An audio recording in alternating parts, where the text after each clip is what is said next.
Rascals. The producers decided that putting a bunch of kid episodes wasn't enough last season, and make everybody a kid this time. On a shuttle heading back to the Enterprise, Picard is overloading Ro, Guinan, and Keiko with information about the archaeological souvenirs he found during shore leave on a planet. The Enterprise informs them they received a distress call from a science team on Lygos, and when the shuttle goes to rendezvous with the Enterprise, they run into an energy field. And the turbulence probably would have been more convincing if the camera had done some shaking and not just the actors. Riker tells O'Brien to beam everyone aboard, but as he does so, he says there is a drop in mass. He says he might have lost someone, but given that Keiko is one of them, I would think he would be more worried, but he doesn't seem to really care that much. And it turns out it's because they are children now. The thing that was weird to me wasn't that they turned into kids, it's that they were all standing up when they materialized even though they had been sitting down in the shuttlecraft. Because when people are in action poses, they materialize in the same action pose, so why wouldn't they materialize sitting on nothing? Their clothes were still baggy, but still looked too small. The de-aged characters are examined in sickbay, where Beverly says they have de-aged physically, but are mentally the same. Picard still takes charge, even though he's a kid, and we can see that Guinan and Ro are going to become good friends through the course of this episode. Picard gives Worf an order to launch a probe to study the energy field, without explaining anything, so naturally everyone is confused. Or maybe it was just the fact that he had hair now. He finally gives a cursory explanation and tells them kind of what happened, and when they awkwardly do what he says, even Data looks very confused. Beverly takes him aside to discuss the situation and says his condition could start to affect his mind as well as his body. But this could be the first stage of a condition that may begin to affect your mind as well. And she convinces him to relieve himself of duty. So Riker will be taking command of the ship for the time being. Ro and Guinan wander the halls, where Ro expresses frustration at being relieved of duty and having to just wait until someone figures something out. I like how they made the assumption that someone was going to figure something out. Well, if 6 seasons of this show have shown us anything, it's that they will solve their problems in less than 45 minutes. That is true. Guinan says they should have fun since they are young again, but Ro decides to go mope in her room. O'Brien and Keiko's marriage is going great. He's completely weirded out that he's now married to a child, showing that their relationship was only skin deep to begin with. She tells him she's still his wife, and I liked their exchange. You're also 10 years old. Beverly said it's actually closer to 12. And she brings up the possibility that maybe the effect is permanent, which was one of the only times anyone brought that up this episode. Their daughter starts calling from the other room. She says she wants Keiko to read her a story, but when Keiko tries, she doesn't recognize her, causing Keiko to be sad.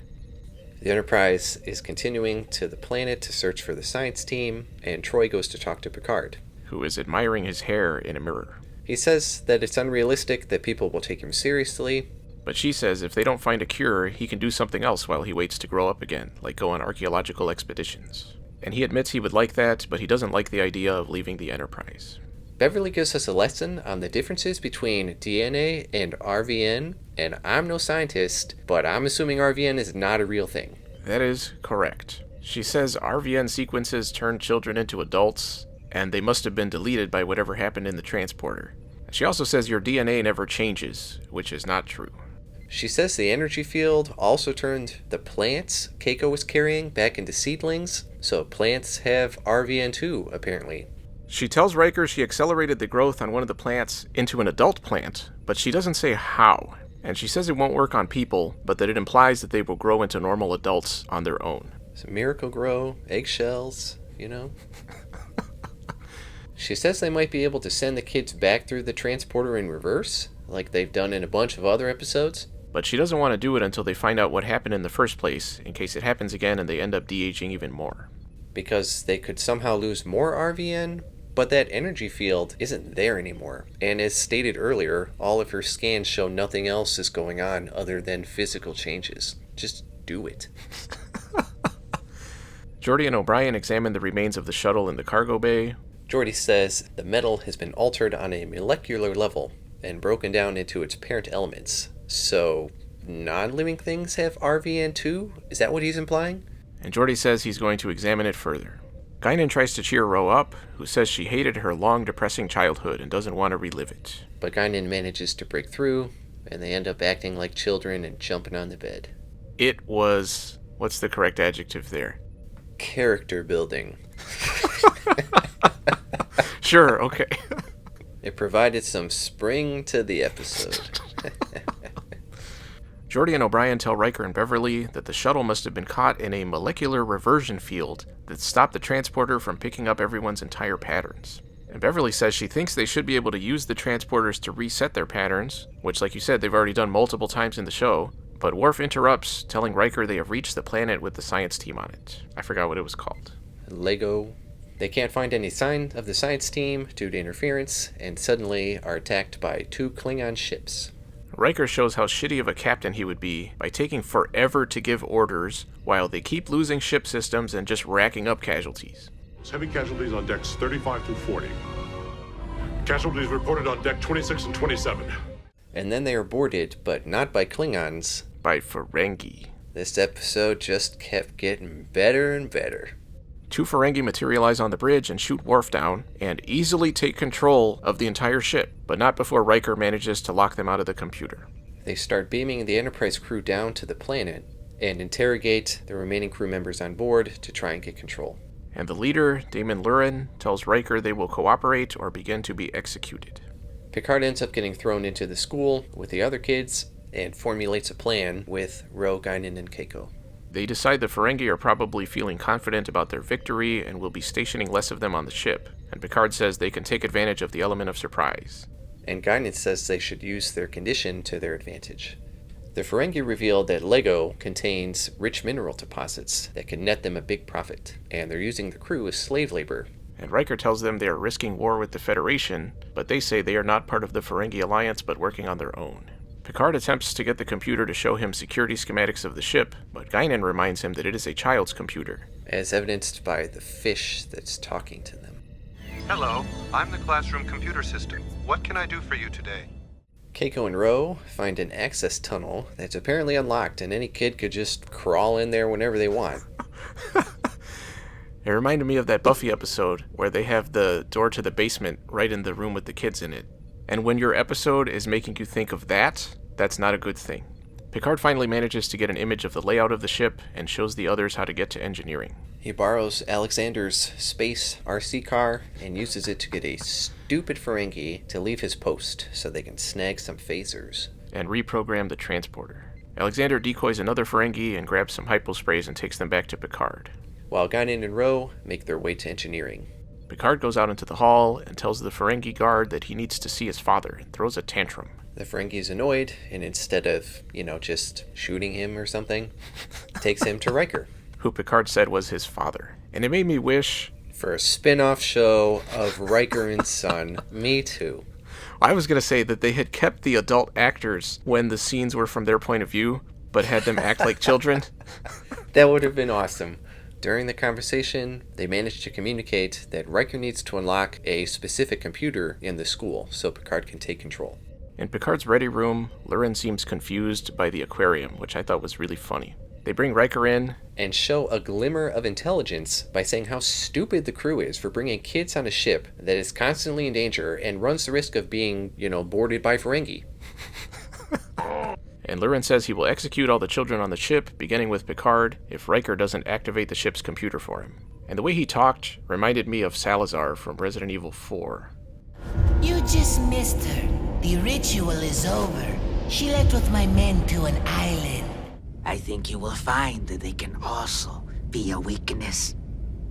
Riker's explaining the computer to one of the Ferengi, but throws out a bunch of jargon to distract him while he gives control to Picard in the school. And the irony was, Riker's jargon sounded a lot like the normal technobabble they normally throw out, including all of the earlier RVN bullshit we heard in this very episode. With redundant Melicort's Ramostat, 14 kiloquad interface modules. We think the shuttle was caught in a molecular reversion field, which caused the structure of the ship to deteriorate. This is the isopalavial interface, which controls the main ferromantle drive unit. Don't touch that. This is Captain Picard's riboviroxic nucleic structure. is based on an FTL nanoprocessor with 25 bilateral chelaterals. I might be able to send them back through the transporter pattern buffer and replace the missing sequences. Being slaved into the primary Heisenfram terminal. Now, you do know what a bilateral chelateral is. As long as there's no reversion field to mask their patterns, we should be able to do it.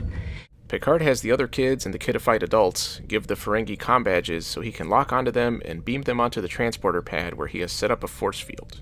I wondered why he needed the comm badges to do that. Can't they just transport whatever?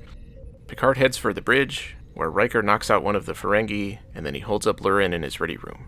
We get a captain's log, where Picard tells us that the Ferengi are just gone. O'Brien and Beverly set up the transporters, and they try it on Picard first, and of course it works. Later, an adult Guinan goes to talk to a still child Ro, who says being a kid wasn't as bad as she remembered, and we see some really freaking impressive crayon drawings on the table that Ro claims she did herself. Claims. They were too good. I could see Ro being a good artist. But they were crayons, man. You can do stuff with crayons. It's not the tools, it's the artist that makes use of the tools. Guinan says that Ro can always go to the transporter later, so they sit in color. And I imagined Beverly and O'Brien just sitting there waiting for her to show up. And since they have their other child RVN patterns, could they revert back to a child whenever they want? Yeah, if they ever need to sneak into an elementary school or something. Picard does an undercover boss type thing for the teacher in the school. Maybe they'll do that in Picard Season 3. Let's hope so. Rascals. Overall, I've said before that I don't mind kid episodes. They give us a chance to look at things from a different angle. But in this case, these are not actual kids, but adults in kid bodies. So it should have been a character episode showing how these characters deal with their situation. When I found out what this episode was going to be, I expected it to be humorous and fun, but they didn't even try to do that very much. Everything came about in a completely nonsensical way with more dumb exposition that didn't actually mean anything, and then the Ferengi came in to turn everything into a take back the ship episode. Riker's total incompetence as captain was weird, and the whole subplot, I guess they just needed some kind of way for Ferengi to take over the ship, and they knew that could never happen under Picard's command. That's probably the whole reason they got turned into kids in the first place, from a writing standpoint. And the whole subplot of helping the science team didn't go anywhere, it didn't end up mattering. And of course, having the main characters be kidified means you have to hire kid actors, which can always make or break a kid-centric episode. We have seen worse kid actors on this show for sure, but these were not great. I thought Keiko was the best, and she was just okay. And then there was the whole look at life through the eyes of a child thing between Ro and Guinan, which ended up feeling very surface level and inconsequential, and didn't make sense in the first place because they are still adults inside. I gave it a D+. I gave it a D-. This is such a Saturday morning cartoon premise, and it wasn't a good episode. And I'm not just saying that because it was based on kids. The writing, explanations, and sequence of events was all stupid. This is one of the lesser weird things this crew has run into, and it wasn't even urgent or life-threatening, it was just weird. The urgency came from the Ferengi B-plot, but even that wasn't really urgent. Since the Ferengi are so dumb, it was a given they would lose, and even if it wasn't immediate, the crew could probably string them along for a really long time. I would argue that they did. Well, even longer. I'm talking seasons worth. The kids' attitudes didn't really track. They just seemed to be biding their time and waiting for things to be reversed. There wasn't any fear or panic in any concern expressed apart from Keiko that one time. And it was weird that Keiko was one of the kids. She doesn't do too much on the show as an adult, and it seemed like they chose her because she had a kid of her own, and they wanted to explore that in her relationship with O'Brien, but then they didn't. And she didn't do anything, and eventually was just kind of put off to the side. Yeah, see, that could have been a genuinely interesting episode, potentially, if they had actually focused on that. I think it would have been way better to have Worf be a kid, because then he could have interacted with Alexander and further built their relationship. That's a really good idea. And with those 2 Klingon ships that Ferengi had, they could have each commanded one and been shooting all over the place. It would have been awesome. It was interesting that they brought back the actor that played Picard's nephew in Family to play the young Picard. And I didn't think he was terrible, but I didn't think he was great. And he did the Picard uniform pull down way too much every time he talked. You really thought Keiko was the best? Yes. I thought the Ro was the best. I thought Ro was okay sometimes. While the Ferengi are stupid, they were more stupid than usual. They're flying around on hyper-technological spacecraft that they somehow manage to operate effectively, but they're fascinated by a toy car and a pane of glass in front of water. And I know this comes up a lot in every Transporter episode, but if the crew has the ability to mess with people's genetics via Transporter, they can pretty much do whatever they want to their bodies, right? I would think so. Picard is sad about losing his hair again, just mess with his DNA or RVN or whatever and give him some hair. Big deal. This is episode 7, so we're pretty far in and we haven't had any solid episodes that I'm excited about. This has been a very disappointing season so far. Hopefully, the next one is not so silly.